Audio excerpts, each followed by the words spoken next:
Мирогледа на хуманно-демократичната държава, общественият строй на бъдещето е принципно нов модел на управление и функциониране на държавата и обществото, даден ни от природата,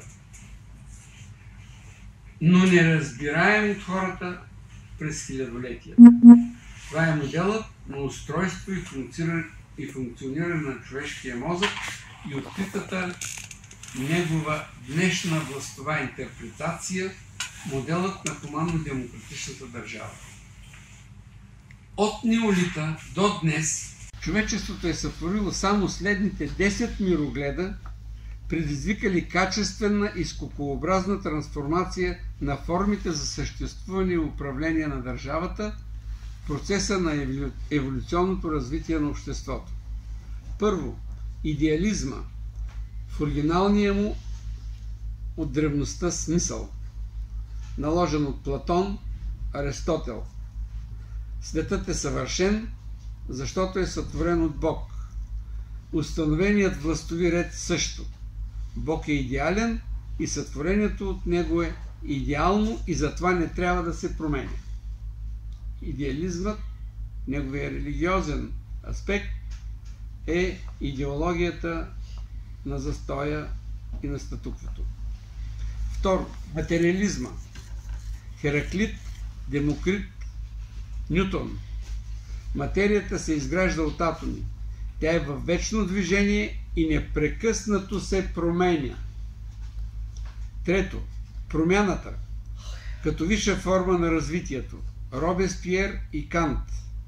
Промяната е висша форма на движението и еволюцията. Четвърто, масонството. Адам Вайсхаупт. Елитът владее и ще управлява света. Пети, капитализма. Маркс. Експлоатацията на човека от човек ще властва над света. Шесто, комунизма. Ленин. Диктатурата на пролетарията е властта на бъдещето. Седмо, национал-социализма. Федер. Идеализмът в новата му интерпретация като себеотрицание в името на другия, която ние възприемаме днес, и чистотата на кръвта развиват цивилизацията. Демокрацията. Вашингтон. Власт на мнозинството, осъществявана под върховенството на закона. Девето. Глобализма. Алвин Тофлер. Властта на парите заменя властта на закона. И десето. Хуманната демокрация. Власт на общественото мнение в държава под контрола на избиращите над избраните и върховенство на хуманността и природните закони. Опорни стълбове на мирогледа на хуманно-демократичната държава. Първи стълб.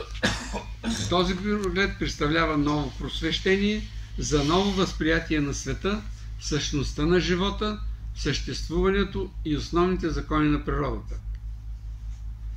Замяна на структурния със системния подход при изграждането и управлението на държавата и обществото. Въвеждането на тройния контрол на избиращите над избраните при функционирането на държавната власт.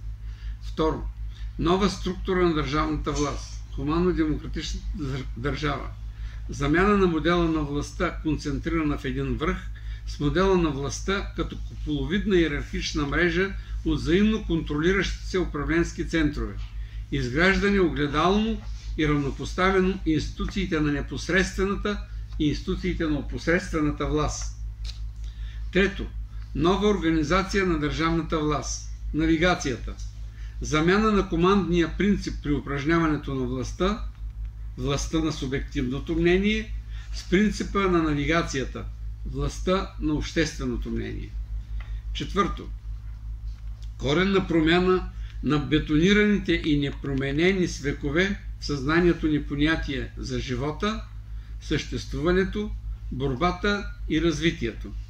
Нова визия за същността на природните закони, изградена върху осъзнаването, че човекът и обществото са част от природата и са подвластни на природните закони.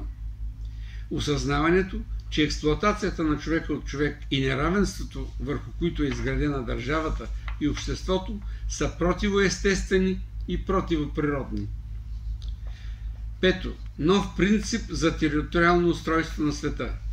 Етнокантонално, трансконтинентално устройство на държавите. Шесто. Формулиране на истинската същност на основните закони на природата. Седмо. Замяна на платената енергия от експлозията с безплатната енергия от имплозията. Втори стълб. Конвергенцията, същност на хуманно-демократичната държава. Конвергенцията е привеждане на всички обществени противоположности в единство. 270 години развитието на обществото се осъществява чрез противопоставяне на политическите и обществени противоположности и взаимната им експлоатация. Днес нашето поколение поставя края на този период. Полага основите и началото на нова епоха, епохата на хуманизма и носената от нея хуманно-демократична държава. Тази епоха започва чрез живота на нашето поколение. За съжаление, малцина съвременници виждат и осъзнават това. Епохата на хуманната демокрация е дълбока конвергенция и промяна из основи на досегашната ни визия за света и съществуването. Дълбока промяна на сега функциониращият модел на демократичната държава и демократичното общество. Утвърденото ни разбиране за демокрацията е: демокрацията е всеобщо избирателно право и върховенство на закона. Без да се осъзнава, че всеобщо избирателно право, не обвързан органично всеобщ контрол на избиращите над избраните, е провал на демократичната държава и превръщането ѝ в организирана престъпна група, както казва патриархът на българското право професор Живко Сталев. Липсата на всеобхватен контрол над властовите институции в една изборна демокрация мигом унищожава отговорността на управляващите. И демокрацията се трансформира в диктатура на управляващите над управляваните. В диктатура на малцинството над мнозинството. По този начин се разрушава баланса между управляващото малцинство и управляваното мнозинство в полза на интересите на малцинството.